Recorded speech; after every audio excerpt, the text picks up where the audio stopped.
சமூக நீதிக்கு உங்களுக்கு என்ன சம்பந்தம்? சமூக நீதி பேசுற நீங்கள் பொருளாதார அடிப்படையில் இடஒதுக்கீடு எப்படி கொண்டு வந்தீங்க? எக்கனாமிக்கலி பேக்வேர்டுன்னு நீங்க சொல்றீங்க, நாங்க சோசியலி எக்கனாமிக்கலி பேக்வேர்டு. நீங்க இந்த இடஒதுக்கீடு முறை எதற்காக கொண்டு வரப்பட்டதுன்னு முதல்ல முடிவுக்கு வாங்க. ஒருவன் ஏழையா இருக்கிறான்னா என்ன இந்த தெருவில் நடக்க விடல? ஏழையா இருக்கிறான் சீமான் அந்த குளத்துல குளிக்காதுன்னு சொன்னீங்க. நான் ஏழை, நான் கோயிலுக்குள்ள வராதுன்னு நீங்க சொல்லுங்க. நீங்க நான் தாழ்ந்த சாதி, இழி சாதி, ஈன மகன், என்னை பார்த்தா தொட்டா தீட்டுன்னு தானே நீ நடக்கவில்ல? அதுல தானே எனக்கு கல்வி, வேலை வாய்ப்பு, அரசியல் அதிகாரம் எல்லாத்தையும் பறிச்ச. அதன் அடிப்படையிலே திருப்பி தாங்கிற போராடி பெற்ற உரிமை தான் இந்த இடஒதுக்கீடு, வகுப்பு வாரி பிரதிநிதித்துவம். இடஒதுக்கீடுன்னு கூட சொல்லக்கூடாது. ஏன்னா நீ ஏற்கனவே இடம் தராம ஒதுக்குன, இப்ப இடம் கொடுத்து ஒதுக்குறேங்கிற. இட பகிர்வு, இட பங்கீடுன்னு தான் நீ சொல்லணும். இந்த ரிசர்வேஷன் கோட்டா போராடி பெற்றது இதுக்காக தான். திருப்பி நீ எக்கனாமிக்கலி பொருளாதாரத்துல பின்தங்கிட்டான்னா பொருளாதார அளவுகள் மாறுமா மாறாதா? இன்னைக்கு ஏழையா இருக்கிற சீமான் இல்ல ஏழையா இருக்கிற நீங்க நாளைக்கு அதானி அம்பானி ஆகலாம். ஆனா நான் அதானி அம்பானி ஆனாலும் நான் எவ்வளவு உயரத்துக்கு போனாலும் பறையன் தான். இது வலிக்குமா? வலிக்காது. நாட்டின் முதல் குடிமகன் ராம்நாத் கோவிந்த் கோயிலுக்குள்ள போக முடிஞ்சதா? எங்க அப்பாவே சான்று.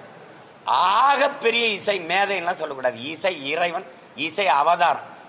அவருக்கு நீங்க நாடாளுமன்ற ஒரு ராஜ்யசபா உறுப்பினர், மாநிலங்களவை உறுப்பினராக கொடுக்கும்போது PT உஷாவுக்கு, அப்பா இளையராஜாவுக்கு, இன்னொருத்தருக்கு யாருக்கோ கொடுத்துட்டு இந்த விளையாட்டு வீராங்கனைக்கு ஒன்று கொடுத்துருக்கோம்.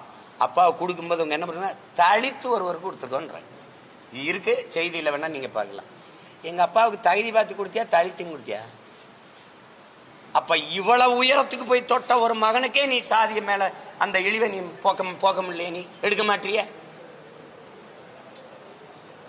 அப்புறம் நீ சமூக நீதி எப்படி பேசுற? நீ என்ன, உனக்கு சமூக நீதி இருக்கு? சமகால நீதி கூட கிடையாது.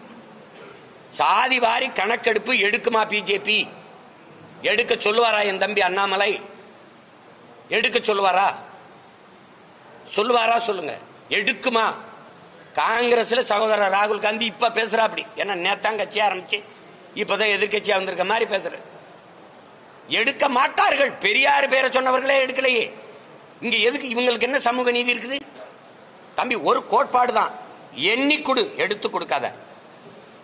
அள்ளி கொடுக்காத, அளந்து கொடு. இதான கோட்பாடு. நீ கொடுக்கறதுக்கு நீ யாரு? முதல்ல 10 பேர் இருக்க வீட்டுக்கு 10 பேர் சாப்பாடு அனுப்பு. அங்க 100 பேர் சாப்பாடு அனுப்பாத. 100 பேர் இருக்கிற இடத்துக்கு 100 பேர் சாப்பாடு அனுப்பு. 10 பேர் சாப்பாடு அனுப்பாத. இதுதான் நீதி.